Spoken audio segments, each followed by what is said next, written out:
ఈరోజు ఎపిసోడ్ దమ్కి ఇచ్చి పడేసావు. మొత్తానికి ఆడియన్స్ బాగా కనెక్ట్ అయింది, రీచ్ అయింది.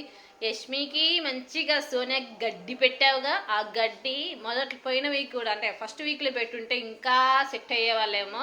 యష్మికి మాత్రం సోనియా మంచి గడ్డి పెట్టావు. మొత్తానికైతే ఎవరు పర్ఫెక్ట్ వాళ్ళనేసి బ్యాడ్జెస్ కూడా ఇచ్చావన్నమాట. కిరాక్ సీత పర్ఫెక్ట్గా ఉంది, నాగమణికంట పర్ఫెక్ట్ అనేసి. తర్వాత ఎవరికి ఇచ్చావు ఇంకో బ్యాడ్జ్, విష్ణుప్రియ. సో వీళ్ళందరికీ మంచి పర్ఫెక్ట్ వాళ్ళనేసి ఇచ్చావు. మొత్తానికైతే ఈరోజు ఎపిసోడ్ అయితే బాగానే ఉంది. మొత్తానికి మరి ఇంతకీ ఈరోజు ఈ వీక్ ఎవరు ఎలిమినేట్ అవ్వబోతున్నారు, బయటికి ఎవరు రాబోతున్నారు?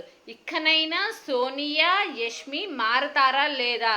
వాళ్ళే టాప్లో ఉంటారని వాళ్ళు పెద్ద బిహేవియర్ అయితే బాగా చేస్తున్నారు. అది తగ్గించుకుంటారా ఇకనైనా లేదా? సో మరి ఈ వీక్ ఎవరు ఎలిమినేట్ అవ్వబోతున్నారు? కామెంట్ బాక్స్లో కామెంట్ చేయండి.